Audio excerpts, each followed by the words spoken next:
Welcome to our homestead.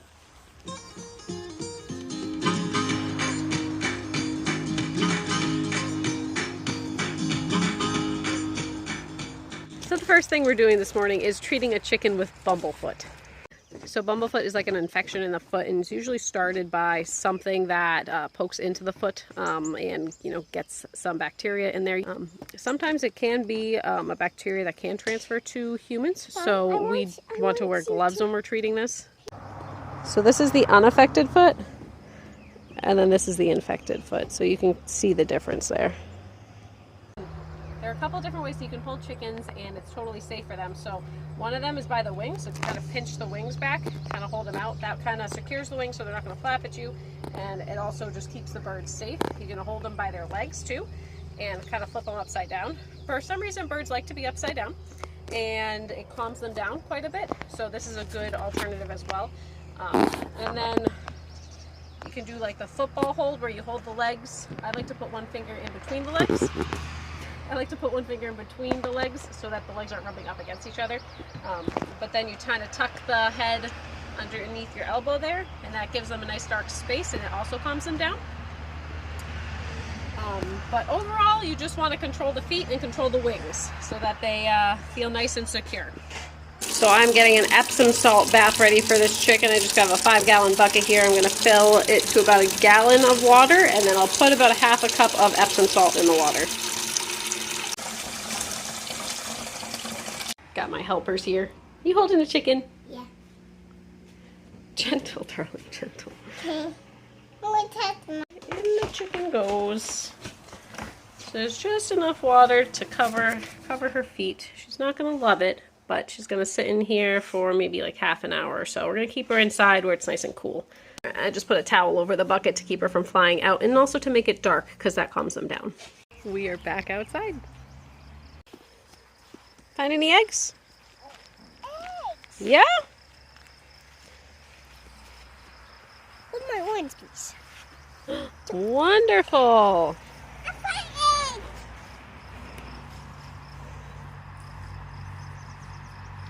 Mama, take the egg!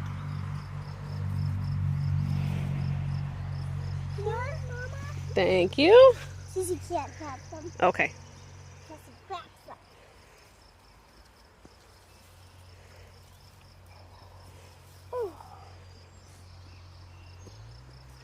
Wonderful. Good find. Part of this rhododendron has died, unfortunately.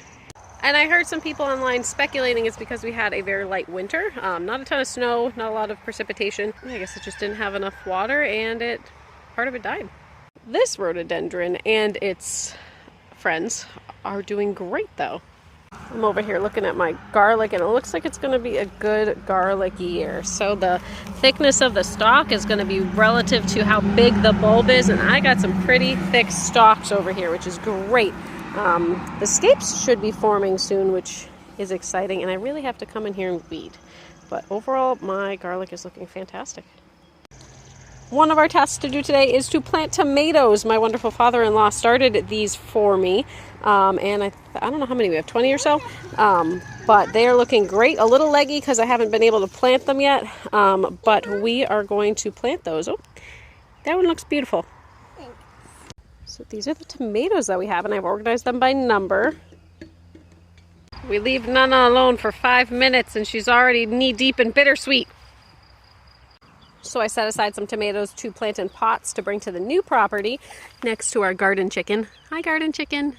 She hatched out 2 chicks about a month ago now, so we put her in the garden to keep her nice and safe. So I had previously prepped this garden, so I did wood chips. My husband added some grass clippings on our rows, and yeah, it's ready to plant. So in the far row there, I'm going to do some squash, just some summer squash, and then these next 5 rows will be all tomatoes. There's one of the little chicks. Hi, Jiggy. My helper is watering. So unfortunately, I had to recently have surgery, and I am unable to do some of the gardening, but I have fantastic helpers, and I am so thankful for their help.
our tomatoes are planted.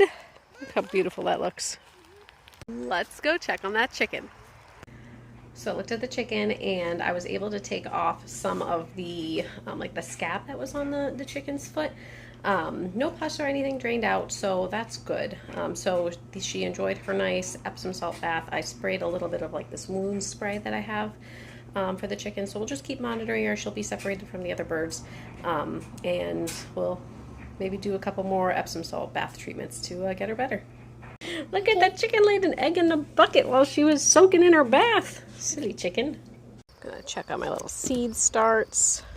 So we have zinnias and calendula in this one, and some cabbage and spinach, and my lettuce didn't come up. I was using pretty old seed for lettuce, so I'll have to get some newer seed and we'll plant that soon. I decided to go ahead and plant these lettuce seeds now just so they can start growing. I think I'm going to try these two. They're from 2 years ago, and hopefully we'll still get some germination on them.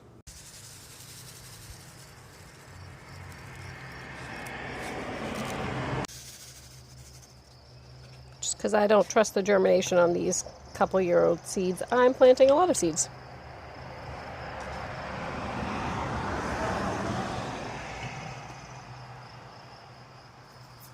I think that's going to call it for this video today. Thanks for joining us on this beautiful spring day. We'll see you next time. Bye.